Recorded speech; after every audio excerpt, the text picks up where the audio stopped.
What's going on, everybody, and welcome to another episode of the Comedians of Entre Nos. You know what? I like when I come in and you're smiling, Orlando. I don't know what's going on with you, but I don't like when I got mopey, Orlando. Oh man, I'm good, man. I'm eating. That's pretty much it. I'm not But- eating. My wife is juicing, which means I'm juicing. Oh wow. Yeah, that's how it works. She How goes. long are you guys gonna juice for? We just do 2 days. So today's day 2. Today's the crabby day. Well, look, like back. So whatever. Anyway, I'm probably having a stroke. Look. So before I filmed my adorable Entre Nos, adorable on HBO, streaming right now on HBO Max. Before I filmed that, I want to say like a few months before I started juicing, I remember Ida Rodriguez, which is actually going to be one of our guests, telling me like, "Yo, you're getting too skinny," because I was just juicing. You're looking svelte. Yeah, whatever. I can't spell that. Well, you got cheekbones.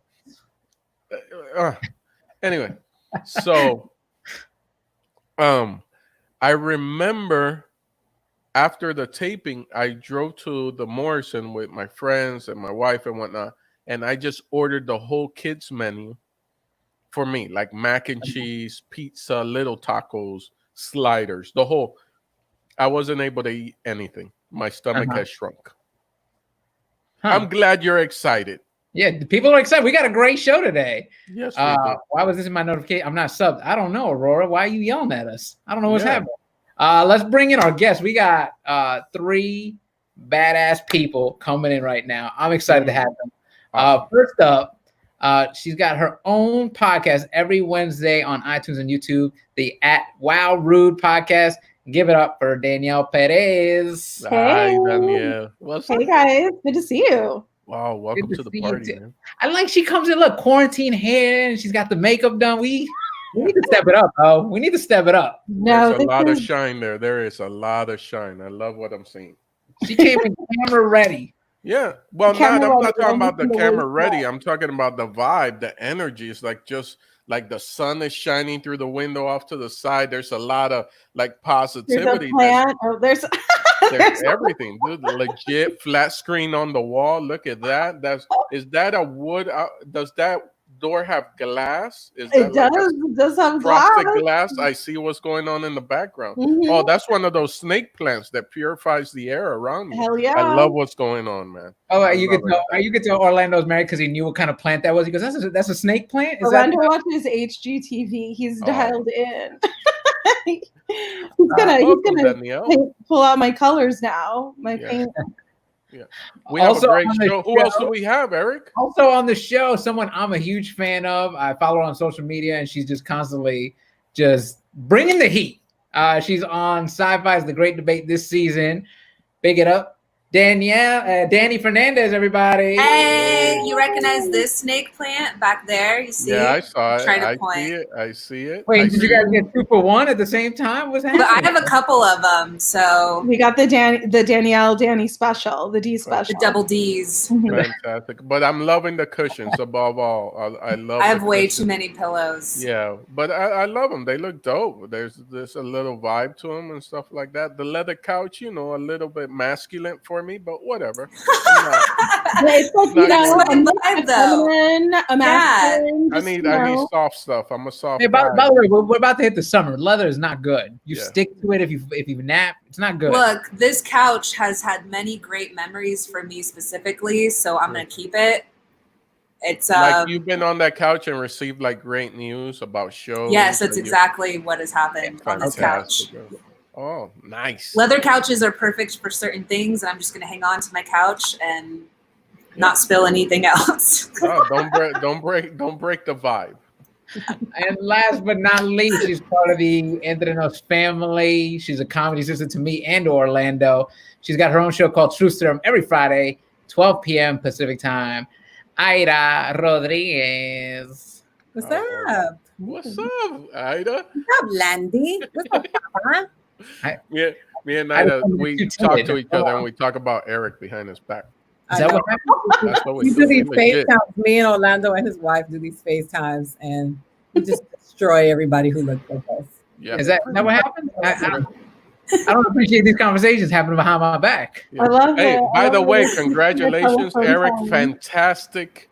Fantastic camera work that you're doing today. I'm trying. I'm Oh, it producing. looks fantastic. This is all part of the lockdown. You got to learn all these skills now. You got to learn how to produce. You got to the banners, all of it. Yeah, I've gotten to the point where I just put a picture of myself behind when I was a kid, so I don't trigger anyone because everything triggers somebody now. My artwork triggers people, so I'm just like, fuck it. I'll just put a picture of myself when I was. I'm triggered by Danny's leather couch. Look, I'm sorry. Okay, this is my emotional support couch. Your head. Where is That's a great name for it. Her emotional. Then you won't like that, Orlando. If you don't like the leather couch. Oh Jesus! I'm glad you just covered that up, Danielle. Like, what's up with that? That started off as a gag, but it stayed there. I get it. That's like me and the fish. That's where she lives. Look at my fish. My fish is back there, and it just stood. We put it up as a joke. It's been there 7 years. Now, I hate to assume, but we all know each other. I'm assuming, right? I know everyone. I've never met Dani before. I've never met Dani before. I steered out of her way. Very aggressive individual with the leather couch. I'll tell you that, dude. Eric, I am aggressive though. That's what you said. Like at least for good reasons. Good vibes. I'm really shocked that Dani. I mean, you got 3 strong women on here, so it's true. I mean, you get to be aggressive. He calls me violent, and he's never seen me. Dani, you got it easy. Tired of the trope, like a New York comic was telling another, like a white, she was a black woman telling a white woman, you don't want to mess with Ida. Ida will kick your ass. And I was like, no, Ida won't. Ida's not going to jail for assault to fulfill your fantasy about Latin women. I was like, I don't have to fight people. I can beat somebody intellectually. I don't have to beat your ass. But it's so funny that you get to be aggressive. I'm just downright violent. Well, I'll tell you now, I'm shocked that you and Dani don't know each other because you two are my favorite social media accounts to follow because you guys both wake up, and I told Ida this the other day, both wake up with a thing of kerosene and a light and go, what am I blowing up today? You know? It needs to be blown up, so. Set it all on fire. Let it all burn. No, but I will come to, I don't know about Dani, but I do know about Ida, me and her talk and whatnot. I got her into hashtag golden doodles puppies and like hashtag golden doodle puppies, bro.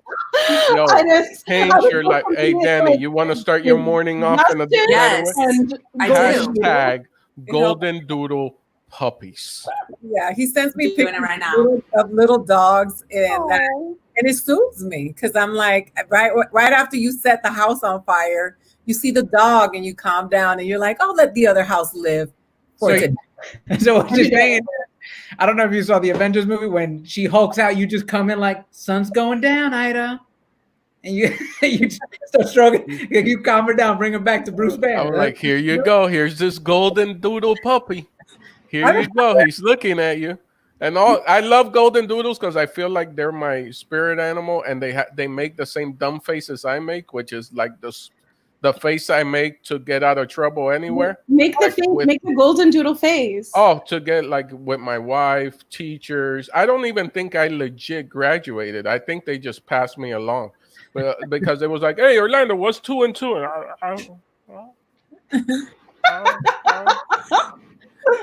And you make little noises,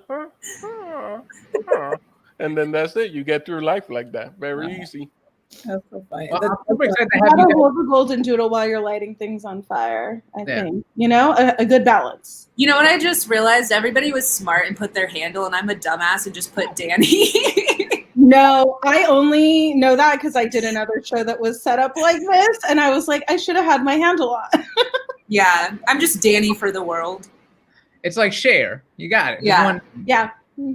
So I'm super excited to have you guys all on because we're all, I feel like, out there and doing stuff. And it's one of those things where, with the lack of diversity on TV, I feel like we have to celebrate each other and sort of talk about what's happening. Like, I don't know if you guys are aware, Danielle was one of the 2020 CBS Showcase performers. Hi, Mama. I'm proud of you. Thank you. Which is a huge, it's so can you tell us, like, first of all, how did the whole audition process come about? Because that's a whole thing. Like, sure, yeah. They received like 500 submissions, 200 people initially, like from those submissions. 5,000 submissions, and then they got down to 200 auditions, and then I was one of the 20 cast members that they chose. So and now, it's not just a one-time thing. Like, you have to go through multiple callbacks, rounds of callbacks. You have to prepare characters, sketch characters. I'm a stand-up, so I had to really stretch myself to to do that. But I feel so fortunate to have like been part of Showcase. CBS made a really big effort to just clean house because the Showcase does have a troubling history. And so I think this year was the first year that since they've cleaned house, they really got to let us be authentic in the way that we wanted to be represented. Right. Because the Showcase had just, I was the only physically disabled comic, but I was amongst like several Latinos or Latinx comics. And, there's like Asian comics, Black comics, queer comics, and they allowed us to make jokes that we wanted to make about the world and ourselves and how we're like perceived instead of tokenism. And so, it was really amazing. That's all. And then the program itself isn't just like you get selected and you're performing. It's like you have to go through almost like a boot camp of. Definitely. Yeah. It's several months. We were at CBS from October through December, and we were there writing every week, 3 days a week. It was similar schedule to like SNL, where you have pitches on Monday, first draft Tuesday, table reads Wednesday, rewrites Thursday, Friday's blocking, and you're just doing that every single week until you have so many sketches. And then we got to the theater. We did it, the live show at the El Portal Theater. So it's like a big 500-seat theater in North Hollywood. And for a whole month, we were there every day just rehearsing, practicing, and we ran the show for a week, and it was incredible. That's awesome. Yeah. And I definitely came out of it a stronger performer. Like, it just stretched me in ways I didn't know that I could grow. Yeah, but that's I think like that's new tools in your toolbox. Definitely. Yeah. Nice. Yeah. But I think the whole point is like it's a casting showcase. So they invite industry like showrunners, managers, agents, studio execs and casting. So it's like, and it happens right before pilot season. So I was ready. I was excited. I was the first to book out of Showcase. So that's awesome. Yeah. But I think that's very much needed, because sometimes stand-up comics will go like, I don't need to, I'll just figure it out. And you're like, no, we need to sharpen those tools, because when we get those opportunities, you don't want to be unprepared, because the last thing you want is the industry to go, we saw them, they weren't prepared, we're good, and especially being a person of color, like those opportunities are just even less than, I mean, like for anything, if you have a big show, you want to prepare for that big show. You have an audition, you want to come prepared for the audition. Like, comedy is a tool, right? With acting, with stage performance, I'm not starting from zero, but recognizing that there are things that like I need to learn and there are ways that I need to grow, I think is important. And, you gotta put in the work. Especially now, we don't have road work. You better learn how to make a sketch. Right? Go on the road right now. Like, you can't do it. Everyone's now, it's like, I hate editing. Now I have to learn how to edit, how to do my own sound, do my own lighting. It's like, who's gonna come over and shoot a sketch with me? Who's going to die over coronavirus for some sketch? Like, I got to do it on my own. I'll do it. I know. I was like, I'd go over there. Yeah. I was gonna say I'm so upset that I had to learn TikTok. Like, I just don't want to add another thing on my belt. I just want one thing, like either Twitter or Instagram. I really don't want all the things, but I'm out there making dumb videos. It's like everybody. We have a real good friend of ours, a grown man by the name of Edwin Licona, who's on TikTok. And he's the producer of Entre Nos. This grown man is on TikTok, and it's like he has a lot of followers. Orlando, he called me today to let me know he's crossed 10,000 followers. He was very excited Who's laughing now? Another Who's goal. laughing Another now? Yeah. goal. What does that even mean? I don't know. 4 followers on TikTok. Yep. I feel like I have -7 followers on TikTok. I'm like, nobody's trying to fuck with me on TikTok. I have it. It's just parked. I just have it just to have my name there. But but a real good friend of mine, a grown man by the name of Edwin Licona, has a TikTok page. My phone kept there he correcting. is. But please put him up. Eric, if you could please. Let's see this grown man. No. Yeah, can we pull some of his TikToks? Can we see some of them? No, but there we go. Edwin Licona, he just commented 10,000 followers. 10, congratulations, grown man. Erik Licona. To his credit, he has all of our comedy on TikTok. Yeah. Yes, he does. People are performing our jokes, and I only know because Native Americans took to my joke. Hell yeah. But they started all doing my videos, and he was the one that showed it to me because I'm a little tired of white women, so everywhere I go, I try to avoid them at all costs right now. So, and I like a lot of them, but I just think right now that we're exhausted. All of us are exhausted. Truly. Yeah. I as a Terminator sent here to kill Karens. That's her job right now. Let's not downplay, Dani. I know you were like, oh, I had to learn TikTok, but let's not downplay the stuff you've done. You sold a show to HBO Max. I did. Yes. I'm doing it with Roy Wood Jr. He's the one that got a hold of my script. I wrote this script. It deals with mental health, and was a dark time, a period that I was going through that I ended up writing a comedy script about. And I submitted to write for a show of his on Comedy Central. And he was like, I love this script so much. Like, I want you to write on my show, but also I'm going to give this to my manager because I think that we can make your show. So I really credit him with being a mentor and getting his hands on the script and really pushing for it. So we pitched it all over town, and HBO Max was the only one that got it. Because as comics, like, we joke about, I don't do stand-up anymore, but back when I was doing it, it was like we would joke about really, really dark things.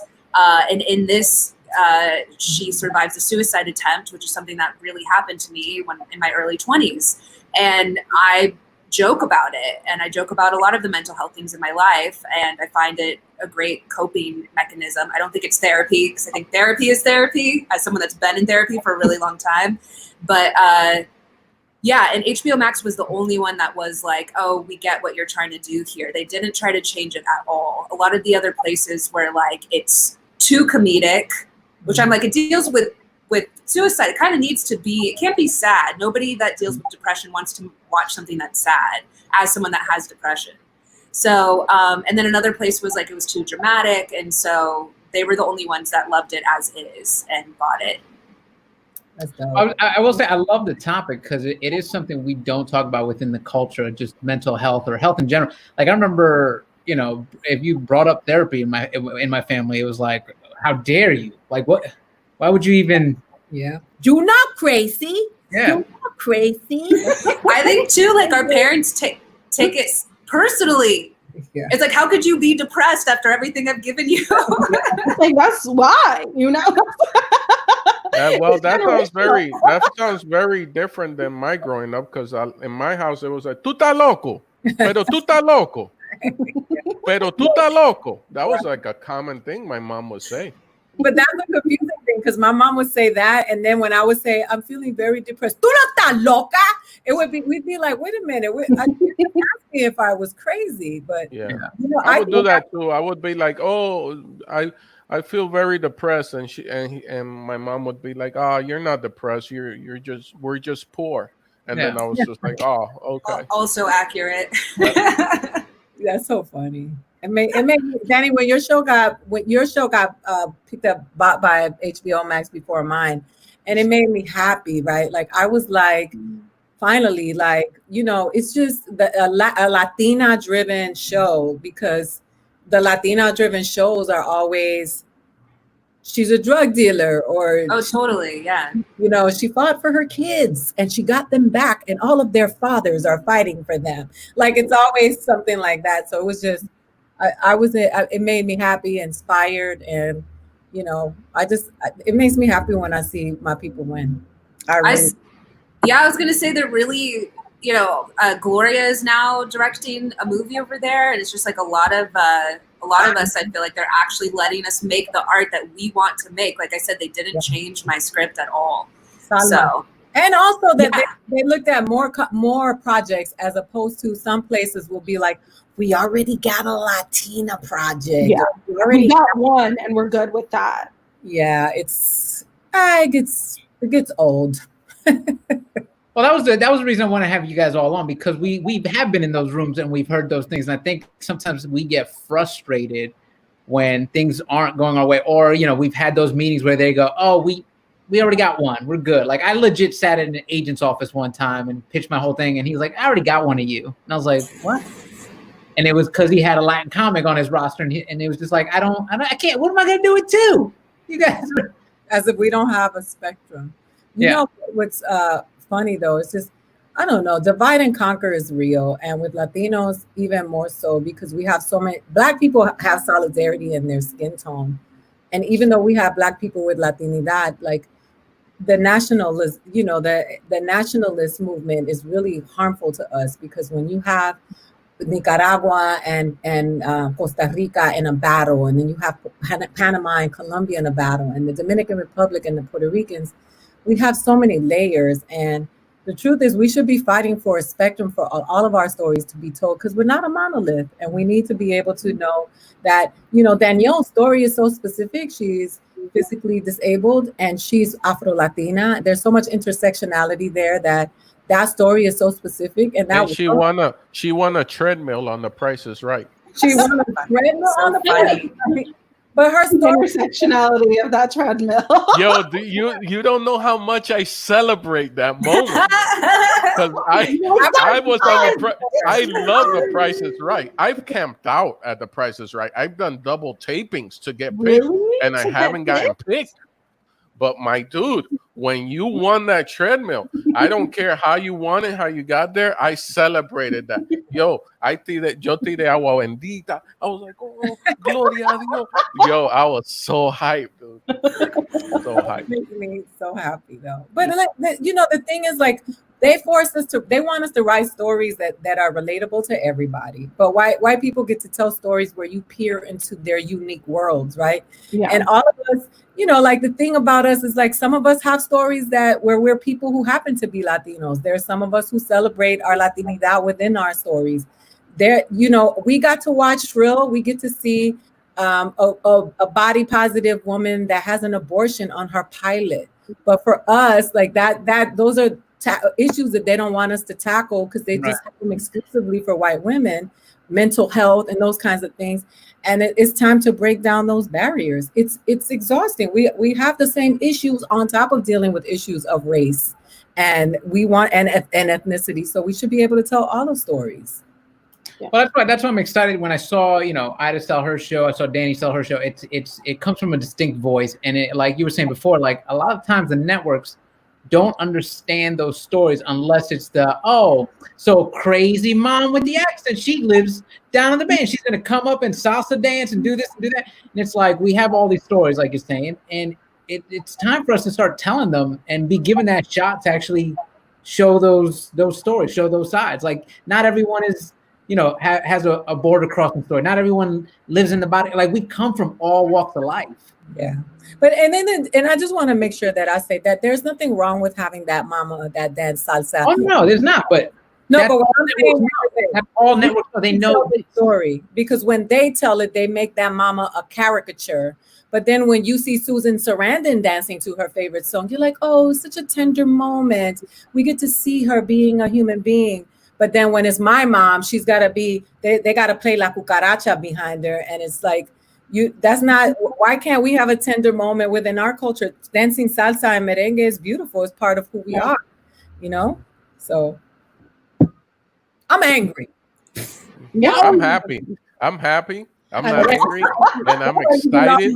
I'm excited because look, I'm excited because and Eric keeps on repeating this, but like, Ida sold the show, Dani sold the show.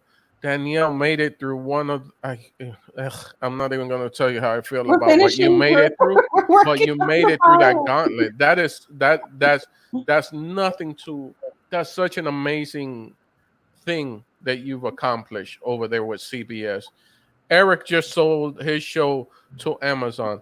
It's just I genuinely feel there's a changing of the guard. There's new people, there's new blood that's getting there, and they're seeing that all this turns a profit. All this is no more of the silliness. It's no more of El Chacal or a clown with a big inflatable remote control hitting people over the head, or a big hammer. Like all of that is like, because there's a generation that's come up that's now doing it, and they're just trying. I believe the industry is making they're just saying we got to figure this out before they keep on figuring it out, because they're figuring it out on their own. Yeah. They're putting out their own movies, they're putting out their own shows, and we're not getting a piece of that. So we need to figure out and finally open up these doors that we've been holding up for a while. So I'm excited. I'm going to end up someone's neighbor. I love it. There's the pitch. There's the pitch. Orlando, someone's neighbor. So now, Dani, are you originally from LA? Yeah, actually, like both my parents went to school. They met in San Diego, and that's like kind of where I wasn't born there. My dad randomly accepted a job in Kansas City, so I have Kansas City on my birth certificate because they were there for a year and made me. But I also lived in Texas for like over a decade. So kind of, and I have a lot of family in San Antonio. And so kind of all over. Like, it's hard to say. It's between here and Texas. Texas, I was there for high school and college. Mm-hmm. So it's kind of like hard to say what molded me more. Yeah. Because I will say, you were an LA girl. I was born and raised. You intrigue me because you're, like, I know it sounds like, oh, this is how Latino should act, but like you Comic-Con, you're sci-fi, like you talk about comic books, like you're, like in my family, that was frowned upon. Like if I wanted to buy comic books, it was like, well, you want to buy that? Like, how did that come about, and how did your parents help either nurture that, or were you sneaking? Oh, they definitely didn't nurture that. But I don't know, it was like an escape for me. You know, I was in some really white spaces, and I felt like being online, like we were the generation that grew up online, you know, and that was a way for me to connect and not be bullied so much. I was bullied a lot, which I talk openly about, and is kind of what eventually led to me having some of these mental health issues that I got a therapist when I was 17 because I developed an eating disorder because I was bullied for having breasts and curves, and, you know, back when people looked like Britney Spears and were a size 0 and blonde, and like that was, you know, coming up in the 90s and 2000s. If you didn't look like that, you were, at least for me in some of the areas, was heavily bullied. And it's like now they're injecting their butts and trying to get bigger lips, and it's like all these things that we were, you know, called big lips or called, you know, thunder thighs and some of these booty. Yeah, and I'm like, now I see y'all paying all this money and we get it for free. But anyway, so the online space is like the nerd space is kind of how I fell into it. I was like reading fan fiction. I was, you know, always wanted to be a writer since I was little. And so I would write fan fiction, as nerdy as it was, and be online like a lot, probably talking to people that ended up maybe being 40. I don't know. I was like 12, probably should have been in some of the AIM chat rooms that I was in. You know, some of those anime guys probably were not also 12. But that's kind of was out of necessity, to be honest. And then I just fell into a love of writing, and I still love writing. It's being able to create a fantasy world in which we can have these lighthearted stories. You know, this is the story that I'm doing is not the only one that I want to tell. And I just really want us to kind of, what everyone is saying here, to be able to choose. If we want to talk about our trauma, sure, we should have a platform too. But if we want to do lighthearted stories, where someone's not being deported, where someone's not dealing with a hate crime. Like, we should be allowed to do both of those. So yeah, that's kind of my history coming up and how I got into writing. Okay. I look forward to seeing sci-fi with Latinos, because in Avatar we couldn't see them, and they were there because Zoe Saldana and Laz Alonso are both Latinos and they're both Black, so we never got to see them. They were blue. So I look forward to seeing those us in those spaces, because we operate in those spaces as well, and so I think believe a lot of the stuff in that space. Yeah. We really do. Shit. I mean, come on. 100%. To go to my grandma's house, there was a space of about what felt like a mile, but it was probably like 100 feet. And you never wanted to go by that space once the sun set, because there was a witch that lived in between those 100 feet. There was no house there, but the witch would come there and snatch you away. Dude, you know how far I would have to walk out of my way just so I wouldn't walk that 100 feet? I believe all that stuff. Yeah. Show me a chupacabra, I probably believe it. We're magic. We kill magical realism. We operate in those spaces. If we just have more platforms and more openings, like Water for Chocolate is magical realism. That's magic, and we do believe in magic. Yeah, because Danielle, you're from LA too? Yeah, born and raised. Yeah, and Dominican girl born and raised in Los Angeles. That's you don't see that a lot. So because I went on a deep dive. I saw you. We did a show. I don't know if you remember. We did this bar show in studio. Orlando. With who? Orlando was on it, right? I think Orlando was there. No, it was in the Valley. In the Valley, and I remember watching you and just so intrigued by you that I did I did a deep dive and just started stalking you to find out your story, because I was like, what? And you have no, you just throw it all out there. Like, you even put up a meme recently. It was like, my plans 2020, and it was talking about how you, and I was just like, oh my God, she is just. Yeah, I was hit by a train. That's how I lost my feet in San Francisco. So it was that, my plans, and it was just a pair of nice tan legs laying out by a pool. And then 2020 was a train coming straight ahead. This is what I mean about our comedy. Like, some people don't get that, and it scares them. Oh no, you could have easily just gone into your own shell, been home, and just woe is me. But instead, you took it as, now I'm going to talk about this and make people uncomfortable. Yeah. And she mortified. Look, I produced a show at Sundance. I had Danielle and Monroe Martin, Orlando. So we have foster care and physically disabled in the house. And those white people in that audience were petrified, because they were like, can we laugh at this? It was so funny to watch them be so uncomfortable. Yeah, Danielle actually has to give them permission. First of all, before I start, you can laugh at all these jokes. These jokes are just jokes. They are jokes. No. I did lose my legs. I did. I did roll up on here. I did roll up on y'all. It was magic. And then she was like, and are we going to the after party? They better have a ramp. Yeah. Let them know. No, I can't wait till she gets money, and then she gets those NASA titanium legs. No, okay. When I get money, it's gonna be those. It's like a box, and then they hold it up. It's like multiple people, and and then they just carry me around. That's right. So now, wait, did you start? Were you doing stand-up before that or after? No, I lost my legs when I was 20, and I started doing comedy when I was 30. So there was a whole 10-year gap of just living my life. But I also think just getting to know myself as a person. I think that some people start really young, but starting when I was 30. It's like I'm a 30-year-old woman. I've lived a life. I've had experiences, and I've had time to be comfortable with myself.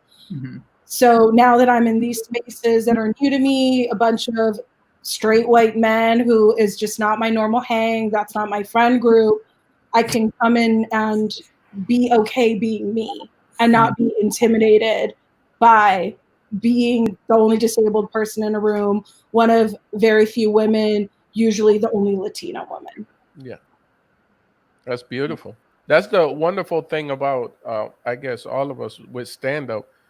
Like wherever we go, we don't need to feel intimidated. We don't. Because if it's a money thing that people have more money than you and stuff like that, you're like, man, I can go make $50 at any bar gig right now. I can earn my keep wherever I go. I'm comfortable in my own skin. And most of our comedy is just talking about ourselves. So there's nothing you're going to say about me that I don't already know. So that's beautiful. What you just said was just beautiful. I want to cry, but I'm not. I'm gonna send you one of those little dogs you sent me that don't. Oh, my dude, I can watch. They're right here. They're set to go, bro. No, What are you talking about? They're right there. I mean, that's like one of the things that I love about stand-up is that there's only one me, right? There's only one of all of us. So, oh, so cute. That's me all day, dude. He's wearing a bow tie. With the little bow tie? Yes, dude. He's elegant. He's ready for a party. And I'll be mad. Somebody said some dumb shit on Twitter. One of these white chicks wanting us to just jump in their feminism jump, but they don't talk about anything. And so then Orlando will send me that damn dog, and I'll be like, and then 10 minutes later, I'm like, that's it. I'm fucking these bitches up on Twitter. I'm down for everybody being a soldier and standing up for what you want to stand up with and fight against but I also need each and every person to be able to take a little bit of a personal time, a mental break. Yes. Because if not, then we can really have a break that we don't want to have. So yeah, that's why I don't want to make it light, like, oh, I just stopped. Nah, it's just basically breathe a little bit. Has any comedian ever won the Nobel Peace Prize? I think Lando's onto this. I think you're about to win one, man. Oh man, that would be dope. That's like 250,000, dog. I can get some. It's important to take care of your mental health with social media because it's relentless. It feels constant, and when you're reading updates about what's going on and all the injustices, you write, and how like it feels so immediate, and you feel it, and you want to try to do everything you can to fix it. But sometimes you just have to walk away and be like, I need to recharge. Me living my life, me being creative, me taking time to make sure I have water, feed myself, right? Be physically well is part of that because it allows us to keep living, keep thriving, and do the work that needs to be done when it's time to get back online or call someone out and let them know and create. And by the way, like or just forward them to me and then I report them. That's what I do. Yeah. Yes. What? The whole behind the scenes, I'm like, like we do have everything, bro. I'm shutting you down. We have stage where we can tell jokes, and right now that's been taken from us. And like, I love that we can create and sort of voice our opinion, but it also can be, you know, like I have phone calls with that all the time. Like, why are we doing this? Because sometimes those chips are also stacked up against us, and then with everything else, it's like it can get frustrating. You know, that's why I like creating the support group where we can reach out to one another and like, hey, you good? Like I can always tell when Ida's hulking out too much, and I give her a call like, hey, you good? Everything cool with you? And she's like, yeah, I'm going through it. I'm like, all right, cool. Same thing with Orlando. Orlando will give me a call if he sees me going off the rails a little bit. And I like that this new wave of Latinos are sort of reaching out to one another. And it's like a changing of the guard. Like the old school way was, I get this is mine. Out. And you don't see that network with that older group, you know? Well, I really that old divide and conquer, what Ida was talking about, that old divide and conquer. It's like, kind of like you just, you know, the other day I was watching this Malcolm X documentary, and it was just like, I was like, how can you sell out Malcolm? And it was just like, just over a paycheck. That's how they sold them out, over a paycheck. They just wanted that money. That money was more important than the whole community moving forward. It was just like, so it happens within us, within comics, and Now, like you guys, if you know me, like if anything was to pop for me, I'm gonna get. If I get a show personally, I'm gonna get so many people. When? Their SAG card. Yeah, you have to say it's ridiculous. When you get your show. Yeah. Well, I don't know if I want to do all the work. I kind of also like being the friend that drops in all my friends' TV shows, right? Right? I go into Dani's show. I do a couple of episodes. Fuckata, I go home. I go into Ida's show, a couple of episodes. Fuckata, I go home, dude. No one's depending on me. I don't have a crew to worry about. Oh, que fulanita, you can't fire her. She just got pregnant. But dude, she can't read. Like, what are we gonna do? Like, I don't gotta worry about none of that. It's Orlando, come here. Your lines. Blah, blah, blah, blah, blah. Boom. Cut the check. I love you. I go promote. We need you on this. You know, I appreciate when you call me, because Dani, I suffer from various self-destructive eating habits. I was anorexic. My best friend was bulimic. We grew up in the hood in Miami, and nobody ever thought that it was real for us, because anorexia and those diseases are perceived to being white girl diseases. And so white girl disease. So we were struggling with this body dysmorphia and these image issues. And we never had a word for it, because nobody ever processed it as being that for us. And when I was modeling, like, I got down to 117 pounds. I'm 5'11". I looked like I was dying, because I was starving my body. And I think it's so important for us to have conversations like this, because the thing with our brown bodies, they are so objectified so much. And they talk about us in this context that we're either over sexualized, or we're just objects. And we are, in addition to being undocumented or being Afro-Latino, we have all these things. And so the community has been so important to me. And, for me, like, this is a movement. Like, I've never been that narcissistic to only want to be the only one at the top. So for me, it makes me so, like, I'm confused when I see a generation before us that threw so much away, when they could have had some sort of solidarity and power.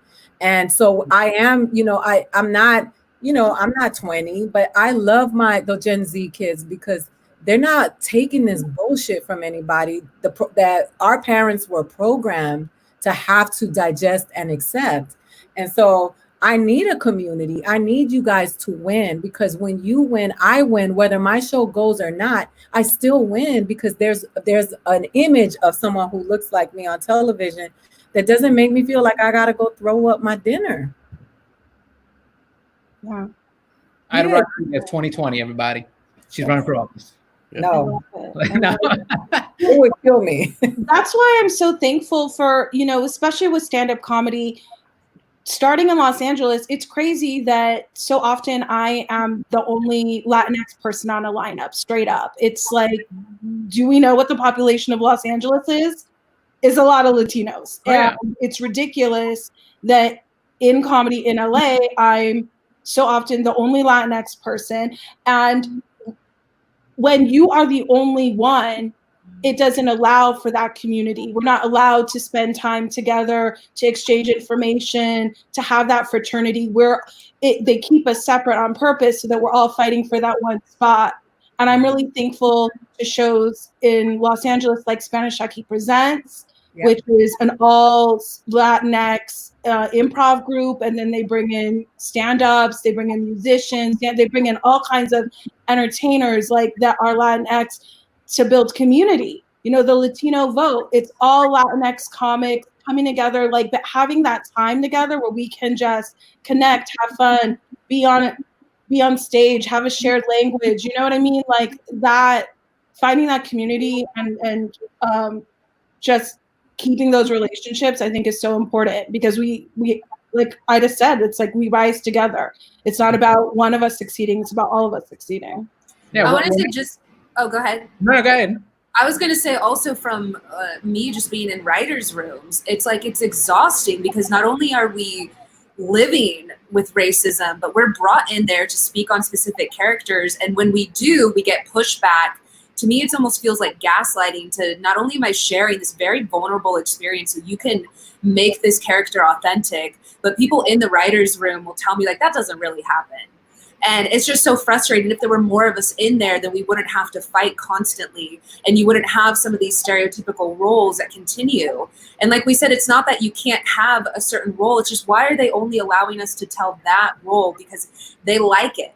Because they're, you know, it makes them uncomfortable to see us in power. It makes them uncomfortable to see those lighthearted stories that aren't wrapped up in trauma.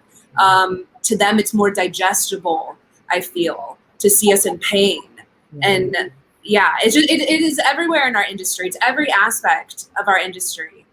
Yeah. But again, I feel like we're changing it. You guys are personally all doing, you guys are doing amazing jobs, everybody in here. And the most important thing that's happening that gets me so excited, this is what gets me giddy, is that we're all sharing it. We're all talking about it. Look, I didn't even know that show, The Baker and the Beauty, existed. I really didn't know that show existed. But Eva Longoria tweeted it out, and then Salma Hayek came out with it. And then I was just like, the veterans are coming out. Understand that these people, usually the Evas and the Salma, they were like in another planet type of Latino, Latinx. They were in another planet, but now they're like, because they're seeing the younger generation do it, so they're like, no, that's right, my people. I forgot about this. I forgot that I'm supposed to reach back, and they're doing that. And I don't know if they're executive producers or whatnot, but man, I'm enjoying it, man. I binge watched the whole show, and I'll stand up for it. And I'm like, I hope they get a second season. I'm there with them, you know. Yeah. But now we're there. So when Dani's show comes out, I'll be there, Dani. When Ida's show, I'll be there on social media, whatever my platform can do. When Danielle, when you're on the show, or if you're on The Price is Right again, I'll fucking be there. You know? Orlando will help push that treadmill out the studio for you. Yeah, Orlando's going to start a petition to have me host The Price is Right. Yes, I was about to say that. No, actually, I won't, because that's my dream. So I'm not just going to give you a mic. But the other beautiful thing, too, which we can co-host. I'm done with that. The other beautiful thing about each of your shows, like you were just saying right now with the writers, like they bring in, Latino writers to like, hey, this character, does he do that? You guys have already made it different by being the creators at the top. Yeah. So you guys are going to handpick your writer's room to reflect the stories you're trying to tell. I think a lot of times, and it's a problem, we need to make those changes at the top, because you'll see a lot of Latino shows that get greenlit and go, and it's usually a white showrunner. And this is not a knock on them, because they help us get that opportunity, but that's got to change. That's why there aren't a lot of Latino showrunners in Hollywood, because they're not given those opportunities to tell those stories. I have a white showrunner, but I'm a co-creator and a co-writer, right? Yeah. So, and I'm not just sitting there letting them tell my story, because I was an Iranian woman who wrote one of the showrunners of Dear White People. So it's a team of us. There are three of us, but they write, I write, we write. I have final say on my story because it's based on my life. And the only way that I'm going to have the opportunity to have to be able to throw that rope back is this was my way in, because I couldn't get a Latino showrunner to, I have more luck with Black people in Hollywood than I do with Latinos. So I was fortunate enough to have this team where I said, look, I got to tell my story my way. If you want a token, you want somebody to sit here while you tell people my story and then hold me accountable for failing, we're not doing that. Right. And so so now that I have some equity for my next round where I'm able to just be my own showrunner, then I can bring aboard other people. But the last generation behind us didn't do that. No. What happened was they kept teaming up with white people and filling their rooms up with white people. And then they kept thinking that white is right. But then when those white people tell the stories that they're incapable of telling when it comes to us, they hold us responsible for the show's failing. So now we're changing and I agree with Orlando, it's changing. The narrative is changing, but it's because these 30-year-olds are saying, I'm doing it my way. It doesn't have to do with the generation behind us, because every time somebody would get famous, they will hire a white executive to run their production company. And the writers' rooms have been so void of people, of Latinos. It's been now we're really trying to play catch up. Yeah. And but it isn't going to be hard, because even then, like you just said, they hired a white executive. So what does that executive do? He's not. They're not quick to give breaks. So hey, I'm hiring all my friends that I trust, or they have my vision. They don't worry, and hopefully, no. I like someone like you, Ida and Danny, like both of you. I don't feel like when you get in the room and they ask you the question, or someone like Erik or myself, we no longer need to be scared. Oh, this is the only shot I'm gonna get. Yeah. Because like I said, the flip side of this coin, which is the industry, I feel like they might be a little bit worried. Right. Like Orlando is dumb enough to invest $250,000, shoot 6 episodes with $250,000 on the low in Miami with no state income tax, and put it up on YouTube for free. You know, he is that dumb, and I probably am. And I hope anyone that's watching takes this home with them. Like, we've all, like, you know, and it's taken time to learn, but we're all saying no. Like, Ida, you know, you're writing the script, and I'm sure they've pitched you stuff where you go, no, we're not doing that. Same thing with Dani, where you brought in that script, and they were like, oh, it's too funny. Can you? And you, no, like, this is the story I'm trying to tell. You know, like I did the same thing with the Amazon show, and that took time, because when I first got to LA, it was like, oh, you got to dance. And I was like, well, I got to dance. And it took time for me to go, no, I don't, because no one else is dancing. So why should we have to dance? And we're not getting those same opportunities. So, like, I hope anybody watching, like, you know, stick to your guns. Like, honestly, I would say it's just being surrounded by untalented white people. I'm not kidding. It got to the point where I was like, no, you're willing to take a risk on this, like, you bought this show, that will make you have more confidence as you see some of the stuff that they're making out here. And you're like, you can take a risk on my show then, because it's better than this. It's more authentic than this. And you're putting up this crap. And this person who, you know, a lot of times when I think of like showrunners or directors, the people that they allow to direct things, we're seen as more of a risk, right? We have to come with so much more experience. And yet they'll let someone that made one indie film, you know, a white guy that made one indie film, they'll hand him an entire franchise. Yeah. And so we just need to start being like, no, you can take a risk on me. You can make this show. And my friends, like, same thing with arguing or fighting for staff writers, right? It's like, well, they don't have enough experience. Well, how are they supposed to get it? Right. You got to allow us in to let us be staff writers, let us be co-EPs, bump us up to showrunner, you know. You got to allow us to do that. And we're not a risk. Like, I feel like most people of color are better storytellers because we've lived through more stuff than they have. There's more layers to us. I'm about to say there's more onions. There's more layers to us. And we're not, I don't feel like nobody's dumb. I'm not going to go and hire my cousin. Relax, Daddy Yankee. I'm not gonna hire my cousin is a criminal. I'm not gonna hire him. He doesn't know how to spell. Yeah. And why do you? I'm gonna hire the best person, but trust me that in that lineup, I'm gonna look for the best person, and I hope that person is of a darker hue. But if they're not delivering what needs to be delivered, I'm not gonna, I'm not. But like to what Dani was saying with like, yeah, you see what gets made, what gets greenlit, what gets like, for me, is going out on auditions, reading scripts, auditioning for parts. And I'm like, someone got paid to write this. Yes. That is bad. Every week I get to actually see that, to like go out for pilot season this year, read pilots and be like, what? Like, people, they wrote it, they bought it, they're making it. Like, that's crazy to me. And to just get over, I have a lot of imposter syndrome, but to get over that fear and be like, no, I am good enough. I'm qualified enough. My stuff is funny and of value. My stories they need to be shared. And frankly, the best stuff doesn't always get picked. That's the truth. Like, think, this like lie that it's the best of the best, only the best of the best. And it's like, I'm seeing these guys. I know these guys. I'm reading their stuff, and it's not the best of the best. Right. I've gotten some auditions. I was gonna say that was so angry. I had to look them up on IMDb. I'm like, who wrote this? Yes. But when they say it should go to the best, who is reading the best? Who is deciding? Even with the Academy, what does that demographic look like, and are they resonating with stories with people that look like them?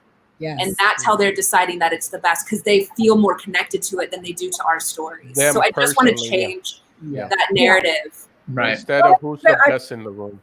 I wanted to say this because the people that are listening, there is more power in your no than in your yes in this business. And the deals that I have now is because I said no every single time. And it's because if they know that you won't stand for anything, then they don't want to invest money in you, because then you will be negotiable on every aspect of your project.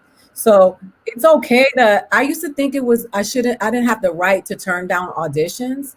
And now I'm like, I'm not doing this bullshit. Like, what? I'm not doing this. No, don't. And I'll tell my agent, don't send me any bullshit like this anymore. This is ridiculous. Would you play this shit? Like, okay, so what would make you think that I would? And it's just like I see your face, Erik, but the thing is that we have been, as Latinos, conditioned to think that anytime we ruffle feathers, that we're being difficult. We have an immigrant mentality, like we're happy to be invited to the party. We are worthy of everything that white people are worthy of in this business, and we need to operate from that. And so that means no. No, I agree with you 100%. Like, a lot of times we forget. We're so like, oh, they signed me. I'm so grateful to be. We forget they're working for us. So you got to be able to say no. Yes. Now, we have the talent. Yeah. But also, I'm so sorry. I have to hop off. No, that's what I was saying. I don't want to wrap this up. You don't got to leave, Dani. Hold up. We're about to wrap it up. We're about to put a bow on it. Hold on to your leather couch. I definitely want to have you guys all on again, and we can keep talking. I feel like we can keep going on for like another hour, but I know Dani's got to go. So, Dani, tell everyone where they can find you. Because I didn't put my handle, it's at MSDANIFERNANDEZ. And I will be on Sci-Fi's The Great Debate this season. Definitely on the last episode, which we shot the day shelter in place happened. So there was no studio audience, which I'm very interested to see how it came out. And yeah, just follow my socials because I post all my news and stuff there. Yeah, and I'm so sorry I have to run. I'm doing an audition. Bye, Dani. I love y'all. Love you, girl. I just followed you. I followed you back. Okay, so oh good. Boy, we messed up. Rooting for you.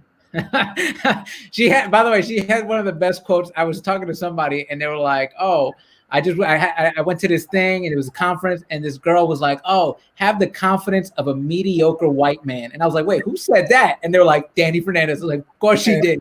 Of course she did. That's great. Danielle, where can people find you? Ooh, you can find me at Diva Deluxe on Twitter and Instagram. Also, listen to my new podcast. Episodes drop every Wednesday at WowRoot Pod. You can also watch us on YouTube. We're filming it. We're putting it on iTunes. I want to be in your podcast, Dani. I want to be on it. What's up? I want to be on your podcast. Legit. I'm excited. It's going to be dope. I host it with my best friend, Madison Shepherd. Oh, I don't like Madison. Stand up. So, just two messy bitches, messy girls, just having fun on the Madison is way too kind. I don't like her. I don't trust her. She's the golden doodle of people, is what you're saying, Orlando? Yeah. But then I want to be on the podcast, so whenever you have a room for me. Hell yeah. Ida, where can people find you? So Funny Ida is on Instagram and Twitter, and then on Twitch, and then on Facebook, it's my name, Ida.Rodriguez. Fridays, Truth Serum, every Friday, 12 p.m. Pacific time. This week, we're going to be discussing Latinos being brutalized and murdered by police, because we don't elevate those names, and we need to make people aware that it's happening in our communities as well. And so, you can find me there. And I just posted a tweet of a video of me addressing white feminists in comedy on Twitter with regards to us. So you can check it out. Danielle, I know you'll love it. And so I just want to make sure we hold each other accountable. Yeah. Oh, yeah. And I'm gonna go look at some Orlando, I'm gonna go first because every time I go, Orlando, where can people find you? You throw out some charity and you make me feel bad for plugging my stuff. So go find me at Erik Rivera Comedy. My half hour is streaming right now called Super White. Go watch it. HBO Max, HBO Now, HBO On Demand. And Orlando, go ahead. Promote. Make there you go. Guys, the movement is still going on. Hashtag Black Lives Matter. It hasn't ended. It's not that all lives don't matter. Black lives do matter. As the great D Nasty said on this show, to explain Black Lives Matter to you in a simple way. You go to someone's birthday party and we're singing happy birthday to that person, but you decide to raise your hand and be like, it's my birthday too. No, not right now. It's their birthday. So hashtag Black Lives Matter. Love each other. Take care of each other. Hashtag Golden Doodles, man. If you want to change your life. Love you. Follow it for self-care. Oh, and always, before we sign off, always, we're already at an hour. Man, a big shout out and appreciation to a grown man by the name of Edwin Licona that's on TikTok. Edwin Licona is a wonderful human being. He's on TikTok.